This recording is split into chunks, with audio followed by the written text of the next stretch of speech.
to Spotlight on Black Creatives, hosted by Lenz Studio.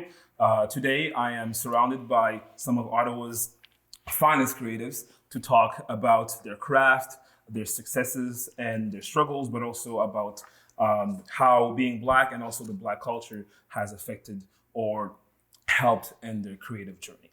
So we're going to start by introducing each creatives here. We can start with Kerbins, and we'll go counterclockwise. Okay, what's going on, everyone? My name is Kerbins. I am a portrait photographer and cinematographer based here in the nation's capital city, Ottawa. I am a Haitian-born Canadian, so Haiti, I wear that proudly. It has crafted my identity, and I'm proud to be here amongst all the awesome creatives. That's what's up. Saka Fit. Shout out to Haiti. My name is Art Life Andre. I go by Alan Andre. That's my government. Some people call me handsome. People call me Picasso. But yeah, I've been working in the Ottawa area for I think a little over 10 years, doing murals, participating in art battles. I'm a 2-time national champion when it comes to art battles. Yes, sir. And really, it's a pleasure to be here around so many beautiful, talented young people. Okay. So yeah. I'm Roja Valentine, a singer, songwriter, working on eventually becoming a producer. Okay. I was born in Haiti, so it's kind of a Haitian takeover tonight. Wow. Right. I'm Ottawa based, and I love to incorporate some Afro-Caribbean heritage in my music, but I mainly focus on pop and R&B. Beautiful. Right. Hi everyone, my name is Ziggy. I'm a dancer and model, and I'm the only Rwandese right here because all of you are Haitian. But yeah, I was born in Rwanda, raised up in Malawi, and I came here in 2018. So yeah, and I'm working on more my dancing side and modeling side, and I just want to see growth in me. Hi everyone, my name is Bernie, also known as Kingberry Online. I am in the fashion world, so I style and also do creative direction, and I write from time to time. I don't really know how to describe myself sometimes because I don't really like the box of being artist, because I think all of us are artists in our own rights, but for lack of better words, I'm an artist. Okay. Perfect. Beautiful. Hi guys, my name is Nathan. I'm from Ottawa as well. I'm R&B / hip-hop singer, more on the hip-hop beats, but still singing, I guess. I'm a Richian, so I'm the only Richian here, but yeah, I'm born here, glad to be here, and yeah, let's get to it. So as I can see, we have a lot of different artists from different disciplines in art. So I wanted to start this by asking, where did you guys start it? How did you guys start it? And a bit about that process. So anybody can start by answering. So I'm leaving the floor to you. I can go for it. Okay. So I've always loved singing. It's always been a passion for me. But I kind of grew up in an environment where it's very get your degree in university, get your 9 to 5, and then if you want to do something else, let's talk. So I did all of that. I got my bachelor's. I'm working, government, very stereotypical Ottawa, right? Exactly. But I guess at some point, especially as you get older and you're becoming more secure in yourself as an adult, you can't fight what you want anymore. So at some point I just decided, you know what? I'm going to go study music full time. Oh, wow. And pursue this. So within 2 years of starting, right, my career, I came out with a single, a music video, and I performed at one of the places I've always wanted to perform, the National Arts Center, because I was like, okay, let's go for it. Yeah. So that's my journey right now. It's really about, putting behind whatever I was told to do and just embracing whatever I want to do. That's wonderful. Beautiful. I like that. Anybody else wants to share? How did that started, Why are you looking at me, Fitch? I'm just looking, No, I can go. Sure. same thing like Roja. My parents, wanted me doctor, doctor, lawyer, But I'm still in school. I'm studying communications. Music's always been in my life as well. My dad would always just sit us down. He'd play some traditional songs and just play the guitar. And yeah, it was just a lot, a variety of music always, And the main reason why I'm here is because my brother made music, and you always want to be like your big bro, follow that journey, and I just found my path from there, and yeah, I'm gonna say that. It seems like it's a common theme, within children, especially of immigrant children, to have that whole duality of okay, I need to please my parents and kind of go into a degree kind of career, but also want to do what I love, which is the arts, and balancing this is kind of difficult. I mean, it's been difficult for me too. And you were talking about your communications. I study communications. Urban study communications too. So it's I get it. Any of you guys want to talk a bit about your process and how you got started into this? I'll go ahead. Well, I started with dancing, self-taught, YouTube, just practicing. Dancing has a big impact on my career. That's how I get my confidence. And it's more of it's a safe space for me. When I'm dancing, it's just, I'm in a different world. And then I discovered the modeling side of me. So I decided to mix my dancing side and modeling side, which you can see through my posing. When I'm posing, I'm literally dancing. And for school-wise, I'm currently not in school. I just took time to focus on my craft. It has been a beautiful journey. I've seen a lot of growth, met a lot of new people, done a lot of things all by myself. So I'm proud of my journey, and I can not wait what the world has for me. And that's wonderful. I like it. To go back to what Fitch was saying, I definitely understand that duality of wanting to please your parents and doing what's traditionally correct and pursuing your passion. So for me, where I started was, I always loved watching movies, whether it's Spider-Man. That's my go-to picture. So I started in Haiti, just watching movies and just in love with the visual process. Just I didn't understand how the process worked, but I understood that there's a visual language of cinema or picture making, and I really love that. So when we moved here, we came here as refugees. So when we came, we were in Welland, Ontario at the time, and I was taking pictures. I remember on phones, on whenever there's a family gathering, I'm doing that, but never really seriously, And then when we came to Ottawa, I was playing football. I dislocated my shoulder, unfortunately. But from that, I birthed photography. I was like, let me buy a camera. I used to work at the Cineplex, and I saved up a little. I saved $450, which was a crazy amount of money. I was like, do I buy this camera? Or what, So, so my journey is kind of similar to some of you guys' when it comes to fighting that urge of wanting to pursue what you want and going to school and following that traditional path. I remember I wanted to drop out of school the first year. I was like, this is not where I want to be. But now, I got my bachelor's. I'm working full time currently, trying to get to that point of kind of like Roja, get to that point of pursuing my art 100%. So that's kind of a little bit about myself. Okay, that's cool. I'm gonna address some questions. So since you didn't answer, I'm going to start with you. So how would you say you either try to stand out as an artist, or do you try to stand out and be unique as an artist? It's a good question. I don't really try to stand out. Okay. I think it's something that happens over time. I have this kind of confidence in knowing that even if I were to try to copy somebody else's work, it's going to be filtered through me. And at the end of the day, it's going to end up being something totally different. So as I continue to create, there's certain things that are just unique to my personality, to my temperament, to my patience, that I don't think you really, as an artist, I don't think you need to try to stand out as long as you're really doing something that is coming from the heart. You know what I'm saying? If you're coming with like a pure intention and you're trying to speak truth through your work, I feel like no matter what you do, since we are so unique as individuals, it's gonna shine through.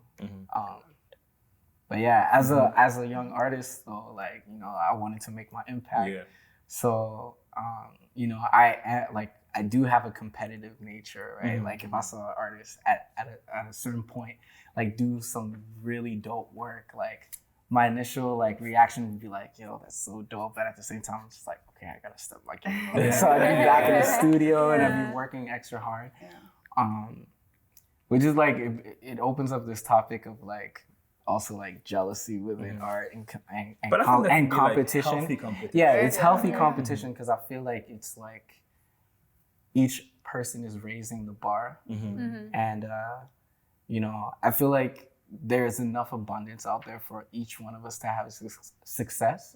So whenever I do see another artist doing great, like I feel very happy for them. And also it's like, it adds more evidence in my like experience bank that, you know, I see somebody else make it or I see somebody do something really successful.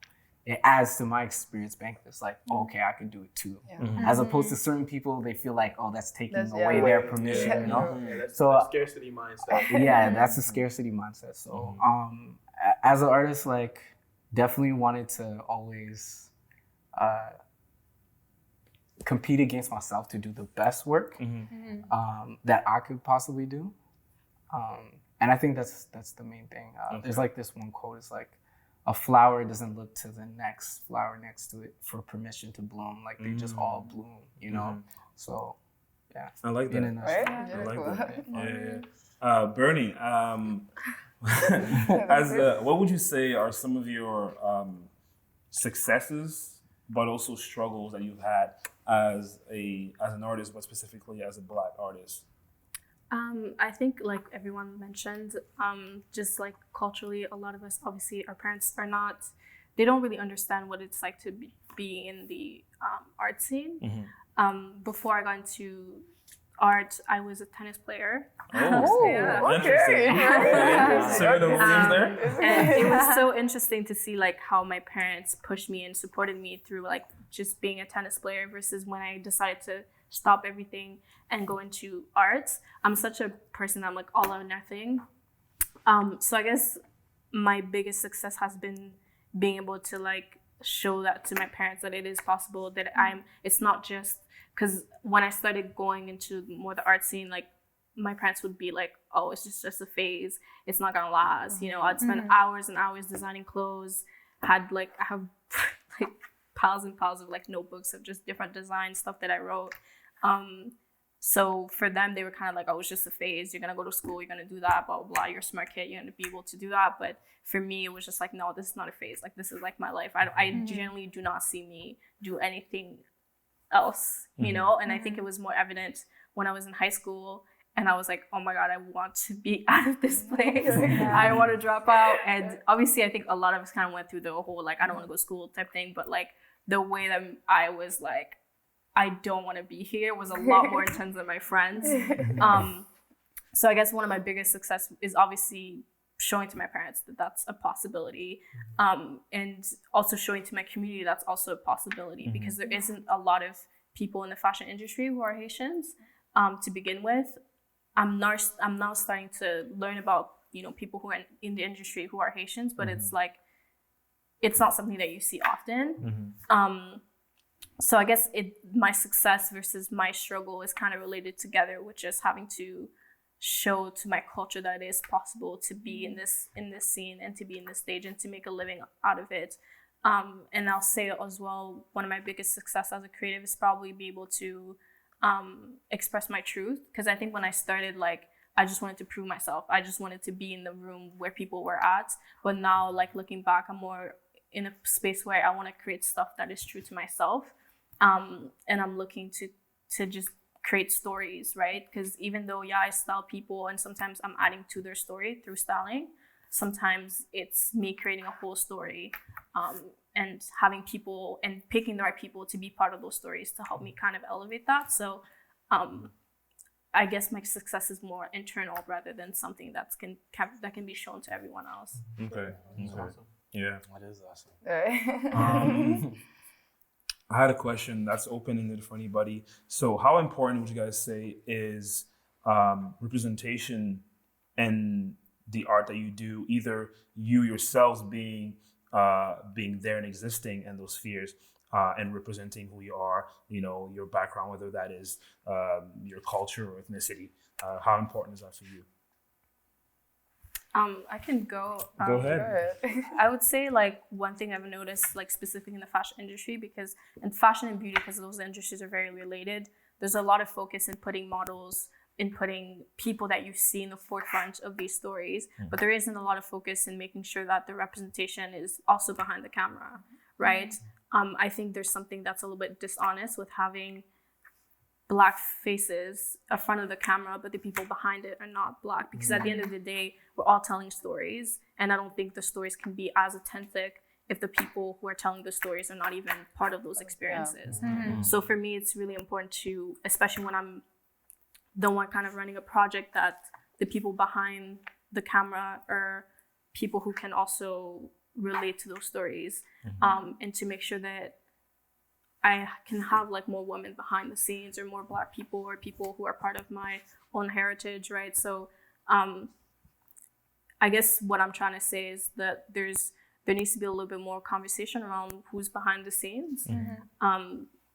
Of course, it's important to have like the figures and the models who are Black and who look a certain way, but I think it's a lot more important to have the people behind the scene, just because the authenticity and the truthfulness of those stories will be kind of shown through if we have more diversity within like who's behind the cameras, right? Kervin, as a photographer, cinematographer, do you think that growing up, the lack of representation kind of like almost told you that like this It's not possible. this world was not possible for you? Yeah, I think like for me, like representation is a big thing. Especially like there's certain spaces where I feel as though there's a lack of representation in the corporate world, especially in our industry, in the film industry. We don't see a lot of big successful Black cinematographers. Like, and when you do see one, you're like, wow, like this is kind of scary. This is possible, But you see a lack of representation, and for me, it's like, who's here to help the younger generation to inspire them, right? So I think for me, it's like when I'm working with people, or when I'm like shooting a model or some like, you'll see like you'll see a consistency of me using like a lot of like Black people, like a lot of Black models in my shoots and my concepts. Even when I'm doing like the Aftermath exhibition, is really focused on elevating our culture. So like, I can go on and talk about the Aftermath exhibition in depth, but its inception was to basically show the city that there's a community of, young, talented Black people out here killing it. And just to elevate them and put them on a stage where they can express their art, and for everyone to come and enjoy it. I've had that question where, is the Aftermath only for Black people? Like, can everybody just absolutely come whoever you are. I just want to be able to uplift our young brothers and sisters. So I think representation is a huge thing, and I think the work that we're all doing here really, really matters, even if sometimes we might not see it, we might not see the instant success, but the fact that we're deciding to go forward with pursuing our dreams is inspiring to other people that may not tell you. You know what I'm saying? Like so like that's my take on, I guess, like representation. Yeah, and I want to add also, it's like by not representing us in our art, or even just when we're exporting art from our city, it gives inaccurate kind of representation of like where we're from, So I've had cousins and fam come from the States, and when they get here, they're always like, whoa, I didn't know there was so many Black people in Ottawa. They're like, whoa, I didn't know there was so, like, there's Lebanese, there's Somali community, there's, there's The diversity. There's a lot of diversity in our city, right? So it's like there's like this image of what Canada is, and then like there's like the real Canada. You know what I'm saying? Or like at least the Canada represented in the cities. You know what I'm saying? It's like totally different, right? So I think it's important for us to, even as a city, to kind of like, in general, just like export a more accurate version of who we are. And like Bernie said, it's like, it's important that we tell our own stories as well. Because I find, you know, you get into this territory where it's like two-dimensional characters, like, you know, that are almost like caricatures, and we need like 3D characters with substance. You're speaking our language. Yeah, you need like these 3D characters with like dimensions, substance, you know.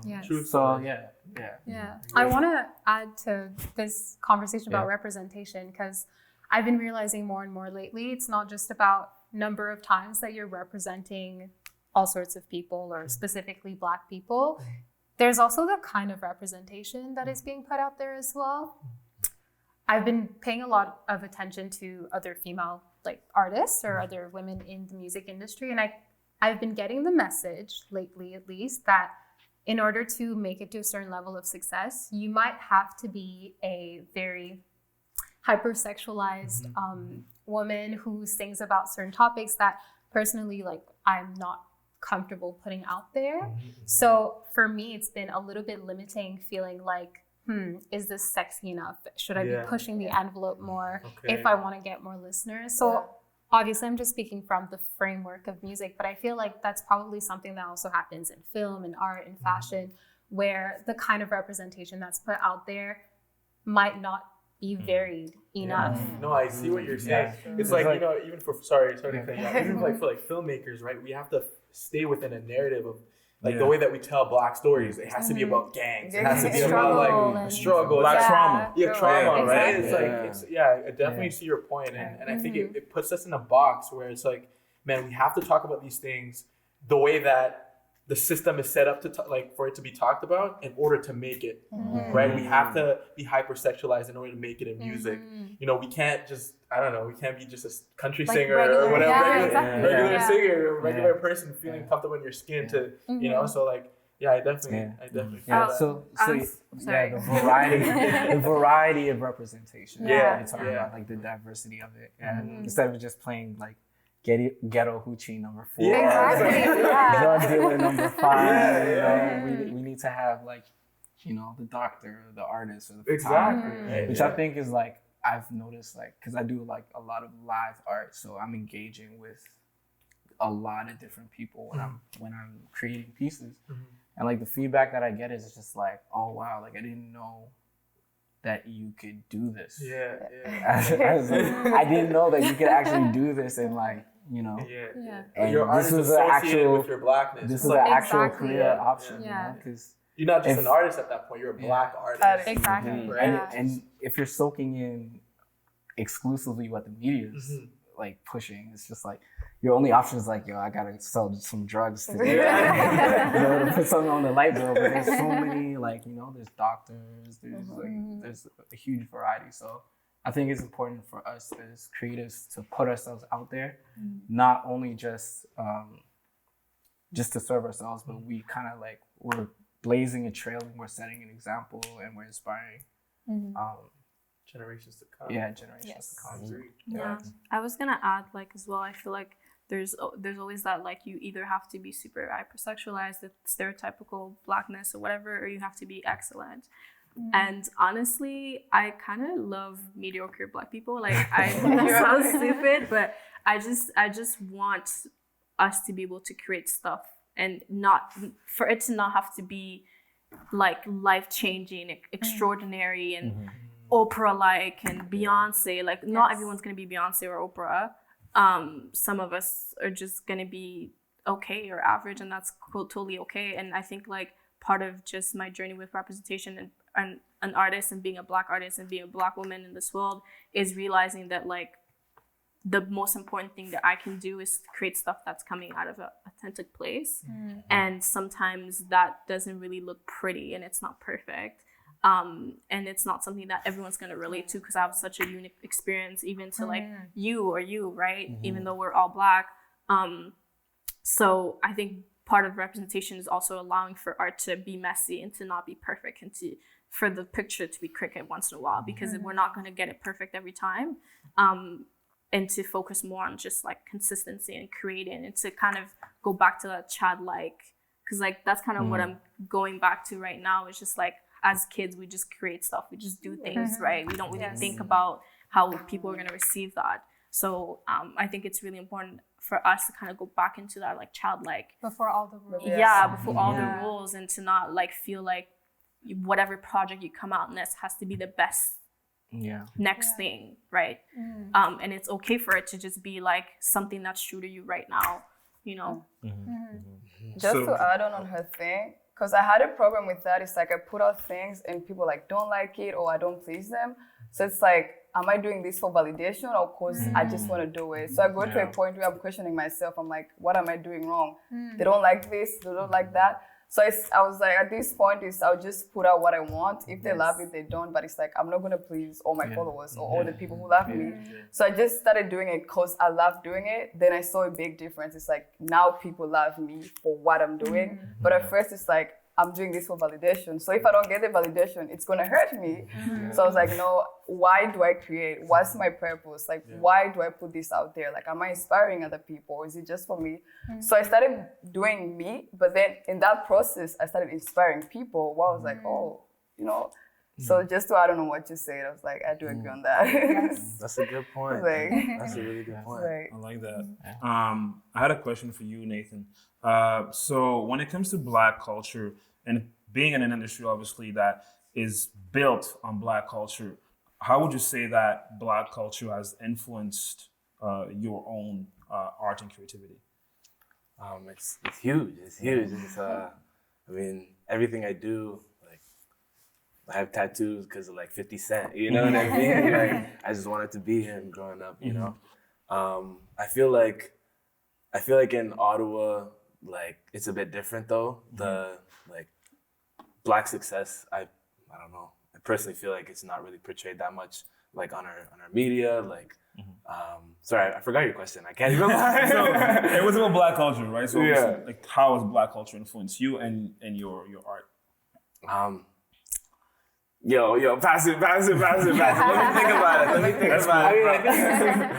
Like, I think he was onto something. Like, when he was saying that, like, you know, like 50 Cent has influenced his tattoos, right? You can see the influence of Black culture in his lifestyle, and to the point where he's doing like music now. He's doing rap and he's doing R&B, things like that. So I think Black culture in general has such a huge influence on, I guess, like everyone, you know? But like Roja brought up such a great point, and like I do feel that pressure of being like a Black artist than to be an artist. Like every art that I bring out has to be like that trauma, like it has to, for people to kind of be like, oh, that's fire, or like that's good. Like it has to be like, oh, like I don't know, I was an immigrant or a refugee, or whatever. I went, you know, I was in the hood. Like for it to be like, wow, that's art, instead of it just being like, oh, that's awesome art. You know, so it's like that constant pressure of like, you know, not being good enough, you know? Or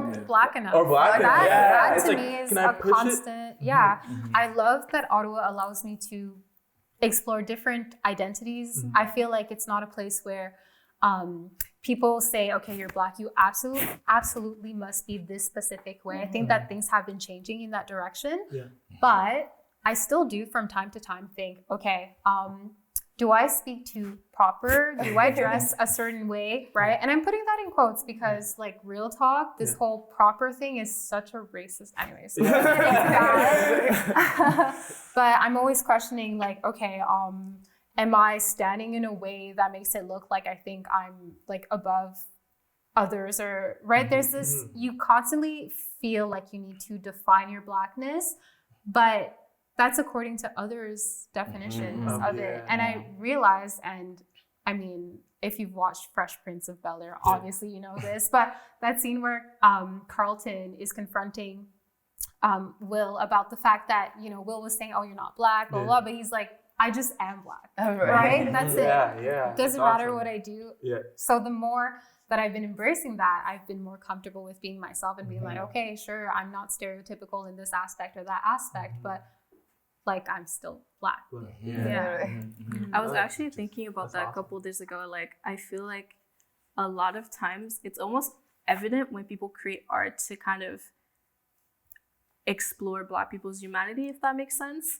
And honestly, I'm not interested in creating art that's going to show people that Black people are human and to share and to like showcase our humanity. I feel like it's been done. It's probably gonna still be done.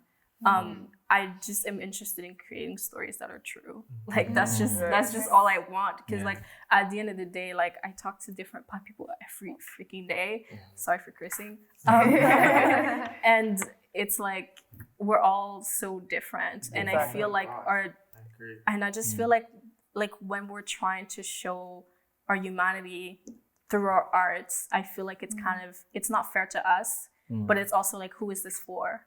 Right? Because at the end of the day, like sometimes I watch shows and you can almost tell like that the show was not made for Black people. It was made to show experiences of Black people to other people. And it's like, it's not for us.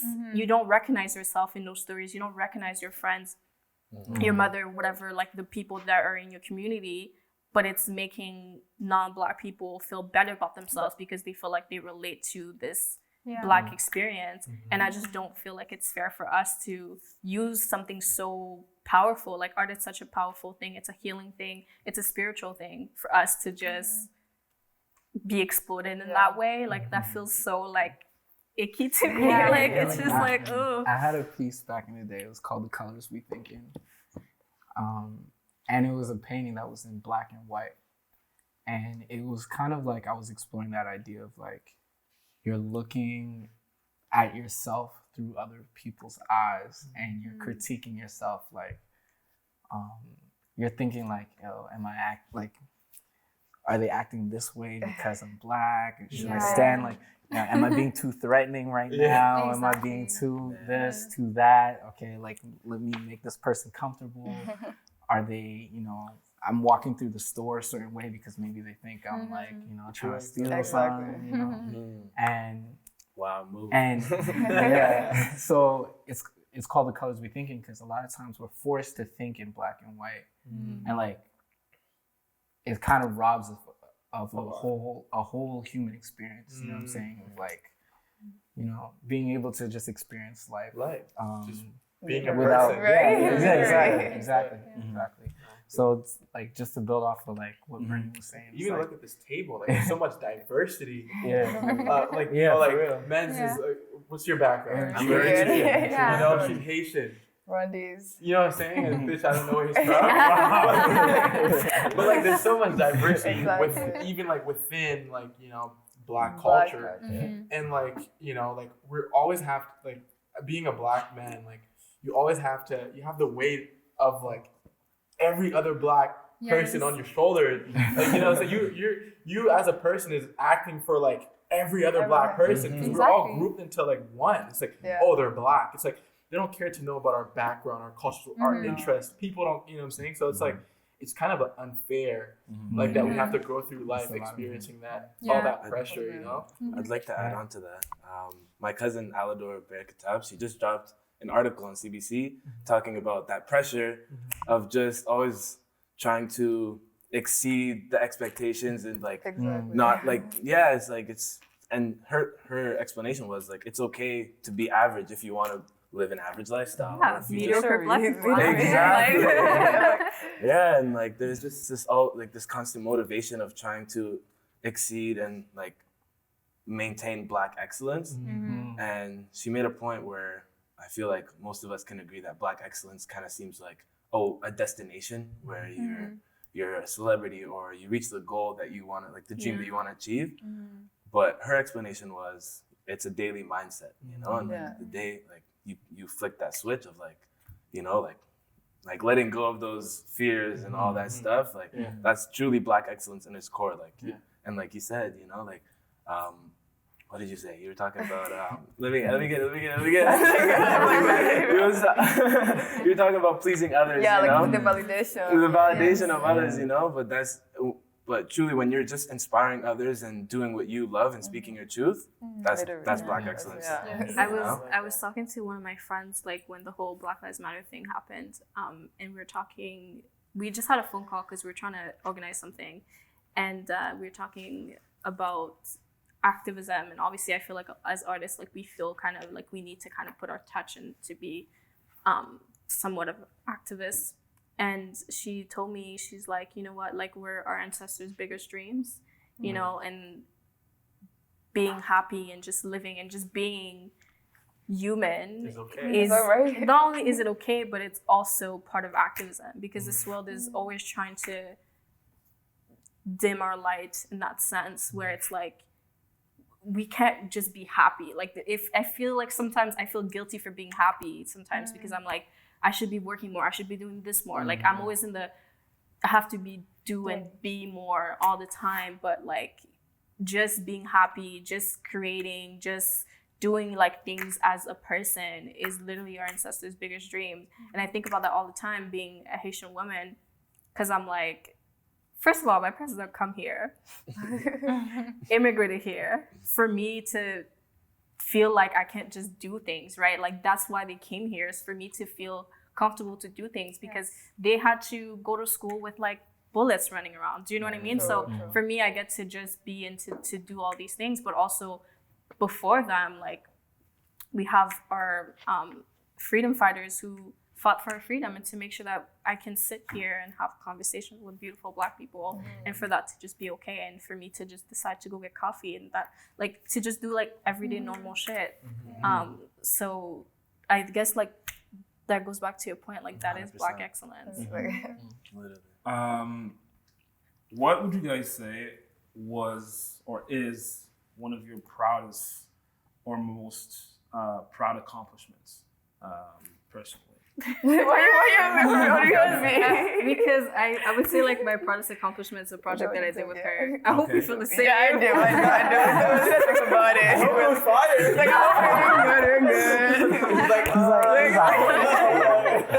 What was the project? Go ahead. So, okay, we have to go back to it. But we wanted to do a project together. We connected on Instagram, and we would call each other wifeys, because I don't know where we obsessed with each other. And we like met each other maybe like once before that, and then we were like, hey, let's do a project together. She had a mood board. It was inspired by Marilyn Monroe, and I was like, honestly, I'm not feeling it, girl. Like, I'm sorry, but it's just not the vibe. Let's do something else. I feel like there's too many Black icons that exist for us to be doing someone who's white. Love Marilyn Monroe, but I just didn't want to do her. Yeah. And then I was like, oh my God, let's do Grace Jones. So I kind of started making a mood board. We started talking about it. We like had all these ideas. We're like, oh my God, this is gonna be fire. And then next day I'm thinking about who I want for this project. Cause I'm the type of person, when I have an idea, I build my team. My mood board is made within like a week. Like I do everything so quick because I just want to make sure to get on it. So yeah, we just built the team and we shot it in July. It's been like a year. So it's been a really, really long process, but everything was so intentional and it was such a beautiful day. Like we were shooting for 12 hours long and we were all together. And a lot of us were meeting for the first time. A lot of us did not really know each other that well, but it was such a beautiful energy throughout the day. And it's like one of my most memorable shoots. And I think like my most memorable part is when we were sitting down eating and we were talking about like our dreams and like what we wanted to do in the next few years. And that's what I enjoy so much about my work. It's like, yeah, sure, I get to make people look good, but that's the easy part. The most fun part is the conversations that I have with people. The conversations that I have with people. And you get to see people's humanity and you get to see like just how people feel and like the way that they think. And I think that impacts my work so much. So I feel like our team was perfect. Our project was perfect. Just to add on, it was a nice project, hoping to drop it soon. Okay. But it gave me it helped me discover a side of me which I didn't know. It's more like I had to act like Grace Jones, like have that feminine side and masculine side, which I do, but it's like I've never put it out there. But the project made me do it. Even when I watched the videos, I'm like, was that me? Like, you know, I had to act a certain type of way. I have that character, but I've never put it out there. So the project helped me with that. And as she said, it's like the conversation. You know what's funny? Like when I thought about Grace Jones, like I couldn't think of anyone else. You know what I mean? Like it was you. Wow. So it's so funny that you say that. Yeah, when you guys watch the videos, it's like, even me, I'm like, wait, that was me? Like, did I do that? So I actually love that side. And like this time I spent with them, the creating process, like every single moment, the food we ate, the places we went. The fitting. The fittings, like, oh my God, Brittany, she's like this, you know, like I'm learning things about her as we're working together. I'm like, oh, so this is how she works, you know, and then learning her personal things. So those little conversations and beautiful times, it's like the best part of it. Like the whole process is just the best part of everything. And then seeing everything come to life, you just feel proud. Like, it was good. So, what about you, Roja? I'm still working on it. I mean, on paper, like, I've got some things, right? You could be like, oh, you got a full ride scholarship to a music school. Yes. Super proud of it. But the thing is, I feel like I'm discovering so much. I'm learning so much. I'm not even the same person I was like a month ago, right? So as I'm constantly changing, I feel like the person who accomplished certain things is not really the person that is here today. And I was talking to you earlier, actually, before the roundtable. I was like, I'm going to be changing up my brand. So whatever people are familiar with right now is going to be so different from what I am currently moving towards. I don't know how people are going to receive that if, you know, I'm going to be able to maintain the same followers or anything like that. But it will feel like a great success for me when I feel like, okay, now I'm being myself 100%. That's going to be my biggest success. So I'm on the way for getting there. Process. Trust the process. Right, trust the process. For myself, one of the successes that, you know, I would consider success is the Aftermath exhibition. Yeah. You know, thank you so much. You know, it started in 2017, and you know, right now we're in 2022, and our last event was right before the pandemic in 2020. You know, which we had like with Nathan before. But it started as like, you know, kind of just like a project, you know, with Fitch and my other friends. I was like, yo, like, we're pretty dope, we're pretty talented. Let's do like, you know, a Black History Month event. And I remember like our first meeting, we met at a warehouse. It was just like a bunch of us, and we were like, yo, so like, what do we call this thing, you know? And then I think Mady, like our friend Mady was like, she was like, yeah, so like she was Aftermath something, like, and I was like, wait a second. That's so and the concept behind the Aftermath is that like we feel like a lot of Black History Month events just talk about the trauma. You know what I'm saying? They talk about the trauma. Oh, we're slaves and da da da. So we're like, okay, like, let's change the narrative. The aftermath. So what have we become? Who are we today? You know what I'm saying? Like, what are the great successes that the things that we're accomplishing today? So we're like, it's such a great name for the exhibition, the Aftermath. So, you know, we did. I remember, like, we're like, yo, are people even gonna show up? Scary, you know? Like, are people gonna show up? And I think like we're kind of behind schedule a little bit. And we had like, and then next thing you know, like people started lining up, and that's scary. Where was this at? So the very first one was at the Saw Gallery. Okay. Yeah, so that was at the Saw Gallery, and you know, I forgot the name of that one, but I don't think we even had a name. You didn't have a name. We were, you know, we weren't thinking that far ahead. We didn't know where it was gonna be today. But you know, it was sold out at a certain point. The lady at the Saw Gallery was like, "We're not letting any more people in," and then we're like, "Oh my gosh!" And the next year we did another one in 2018. And you know, that was good as well too. Like it was like similar type of result. I think we had a theme to that one. I can't remember the theme, but I remember the theme from the last one. I was thinking it was Limitless. Yes. So so every year we try to I think it was the one before that. It was like the future something. It was like about like going back in the past and dressing as like some. I remember, bro. I wore this terrible like retro outfit. Big trench, like this big fur jacket. With like an Al Capone hat.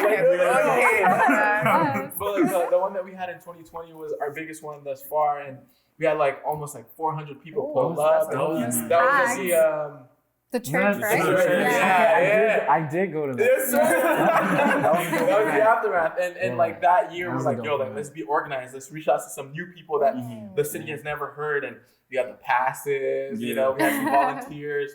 And it was just like, it's such a great event, you know, to have other creatives show their work. And, you know, Nathan told me that, you know, he met some new people and he networked. And that was our goal. It's just to really create a platform for, you know, Black artists to show their work, just be and like, you know, and invite their network, whoever they may be, and just, you know, exist and perform. That's it. Yeah. For sure. So that's I think that's one of the things that I'm proud about is creating that, and I'm hoping that, you know, we continue it, you know, and it doesn't die, because I'm sure there's a lot of artists in the city that would love to be on the platform, right? Would benefit from the platform. So that's it. Bring it back. Right, bring it back, please. Honored. I was so honored to be part of that. I saw man. some It's people. such a good time.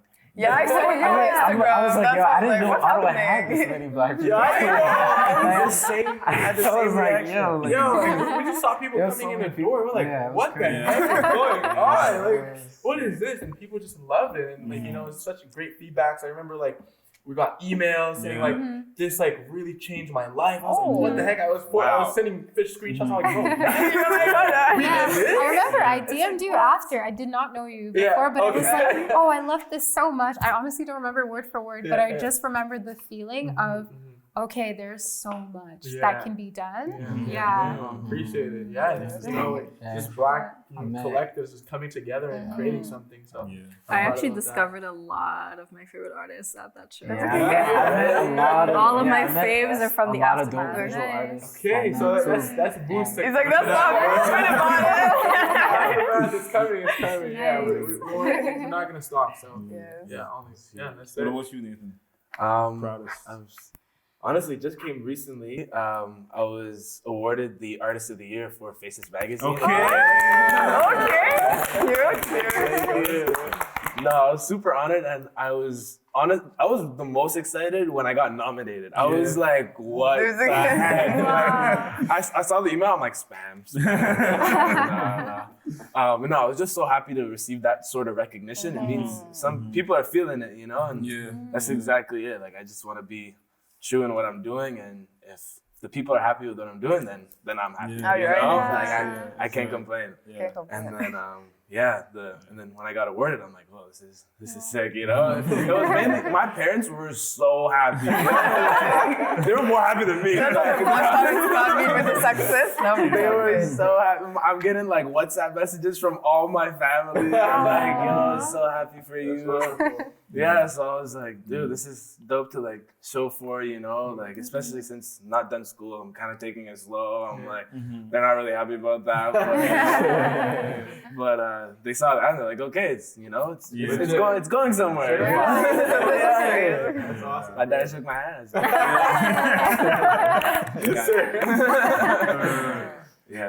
I think it's a great feeling when, I think as any artist, we try to be our authentic selves.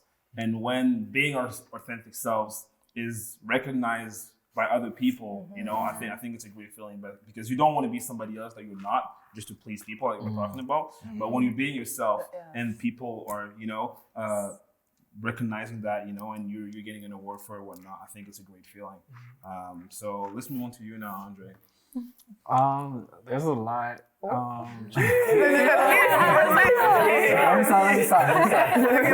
No, like, so it's funny because like there's a lot of proud moments, and then there's like a lot of like imposter syndrome that always goes back and forth. But I'll say one of my favorite moments was like an event that I did, and I've done like different versions of the same event, but it's like the open canvas, and it was basically kind of like creating like an artistic playground. So we just had canvases and we had like instrumental music playing, like DJ, and just inviting like a crowd of people during Nuit Blanche, which is like a 24-hour, I believe it's a 12-hour kind of music, citywide art festival that goes from like 6 p.m. to like 6 a.m. So we set up our area, and just had the music going, and it was just amazing just to see people just come in, and then they just started creating. And people were just having such a good time, and they were getting lost in it. And it wasn't really about like, oh, you have to be the best artist, and it was just really cool just to see like people just started gathering, started freestyling and singing. People started like dancing and like, you know, and then the clubs started to let out, and like people were just like lining up to come and paint on the walls that we set up. And folks were talking about like, you know, like this is better than the club. Like I wish I could do this. Like, you know, like I wish y'all had this all the time. And it was just to see somebody else catch the art bug and see the joy and like be able to create that or to facilitate that, to me is like a really proud moment, you know. So I know you were talking about that project you guys were together, but do you have anything else for yourself? I would say it was last year when I did a project and it went viral. Like viral, it's viral. Violet Davis. Like Violet Davis was in it. That was something like big for me, because I did it because I wanted to do it, but I never thought that it could get that recognition like everywhere. Like I wake up, it's here, and there. So it's like I was proud of myself because I put everything together, like planning, the outfits, everything. So at that point, I was like, wow, I can do much better than this. And then the moment I woke up, I saw Viola Davis posted it. I was like, hold on. Like it was just like something I never expected. It happened in a very short amount of time, and it was just surprising. So I was very proud when that happened. It's like, oh, the world gets to see my work. They get to see, you know, who I am. So what was the inspiration behind that project? It was something like, because I did it with my friend, the inspiration behind it was to show more like we're actually in the Black community, like Black queens type of vibe. That's what I was going for. So when we did it, we're like, what can we go for? Like, what will people like? Or like, how are we going to relate this to like what people see? So we said, let's go for like the golden vibes, like a golden regal, like a Black empire with two queens. So that's royalty. Like royalty vibes. That's what we went for. And then we did it. We put outfits together. I used my prom dress because I never got the chance to go to prom. So I was like, well, let me actually use this dress, you know, because it was like a gold dress. And then after that, we had a problem with like the photographer because he's booked and busy. But then after that, once it happened, it just happened so quick to the point that I never got the chance to actually like reflect on the whole process. Everything, like he posted the video and it just went viral like the next day. And I didn't even know it was viral. I see people texting me, oh, is this you? Is this you? I'm like, wait, when did this happen? Like, you know? So it's like everything happened so fast to the point that I was just like, oh, let's go with the flow. It's out there. Then we start dropping pictures, we start dropping videos, and we start doing this. So I never got the chance to reflect on how the whole process went by fast, but I was happy. I'm like, wow, I mean, people saw it. That's so I was happy. That's amazing. So one of the last, I think it might be the last question of the night. So if you guys have specific advice that you would give to a Black creative in your discipline, what would that be? I hate giving advice. I always tell people that you know in your heart what you're supposed to do. So I don't think I should tell you. So whatever's in your heart, you already know. You should do that. Don't listen to me. I mean, that's a pretty good advice. That's fire. For me, it's more of the journey, to be honest. I'm like, your journey is not the same as mine. So it's like, take time to enjoy the journey. Don't be like, oh, she did it in 2 years. I want to do it in 2 years too. Like, it might take time for you, but take time to enjoy that journey. Like, live the moment. And everyone's destination is different, but I feel like the journey is the most important part of all this. So it's more like, don't compare your journey to anyone else. That's the advice I would give. Wonderful advice. I wanna, if I had the chance to speak to myself like back in the day, I would be telling her like, put the most of yourself into everything that you do, because you're going to be so much more satisfied once you look at something and you're proud of it and you know that it's all you. Like, not to, you know, sneak in a little promo, but I've got a song coming out, Midnight Craving, Roja Valentine, all streaming platforms. Dropping on Valentine. Let's go, yes. And it was very important to me that I choose all my outfits, that I do my makeup, that I do my hair, that I write the whole story from beginning to end. And I was kind of a director for a day as well.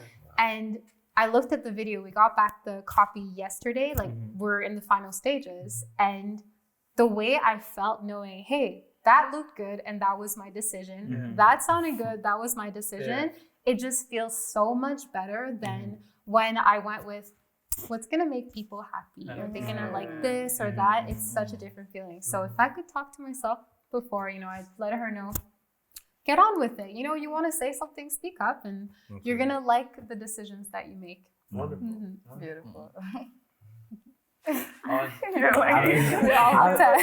can't say one thing because I can talk to. I'm like the opposite of Bernie. Like I can talk to exactly. I have affirmations for days and frames and all that. But I think one thing I would want to say is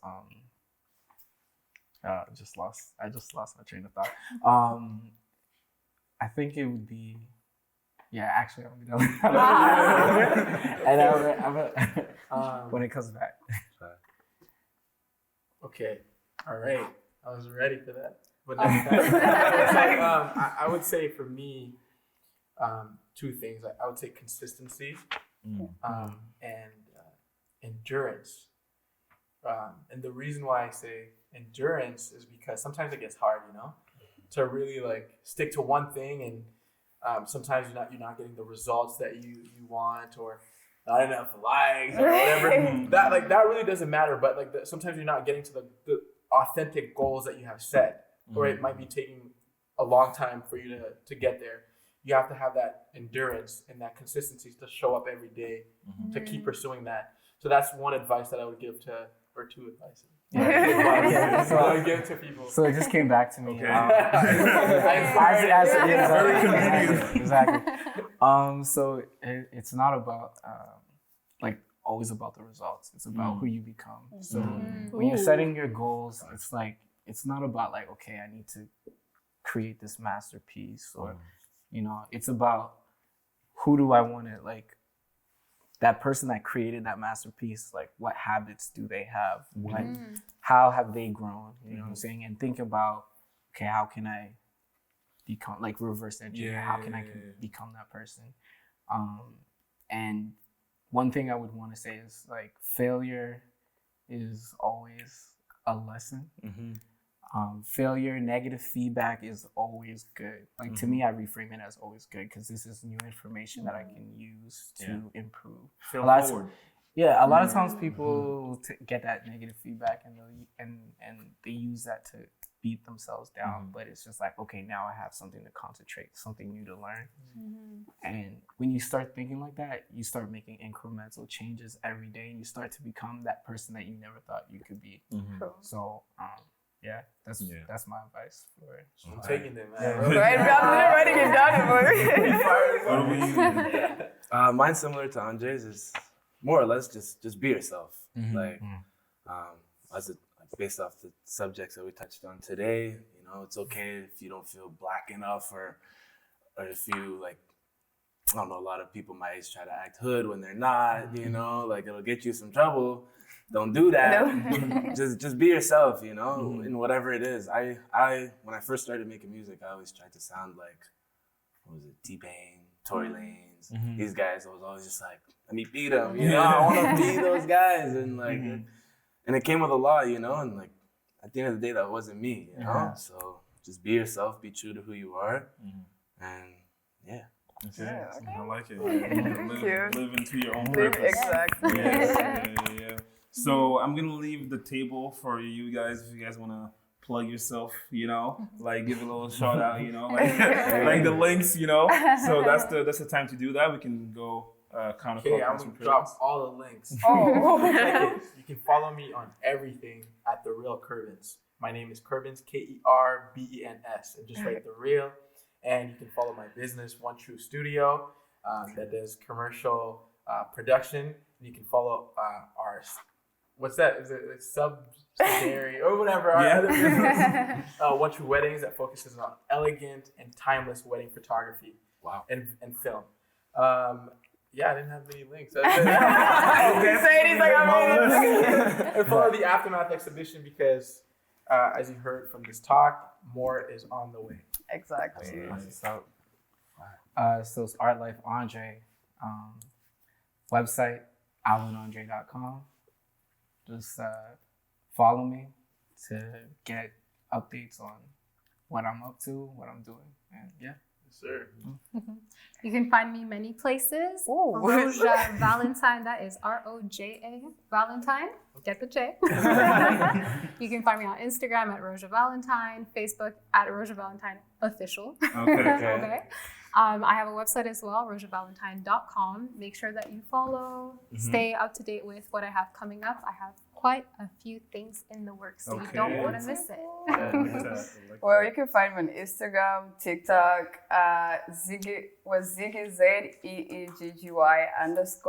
_MERCY Mercy. And I also have a website, ziggymercy@gmail.com. Oh, sorry, not Gmail. I'm sorry. Don't listen to these emails all the time. So yeah, ziggymercy.com, and I have more work on the way. So be ready, y'all. Everybody gets some Be ready. You can find me online at Kimberly with 2 E's at the end. You can also find me and my partner in crime, Yasmine. Hey, Yasmine.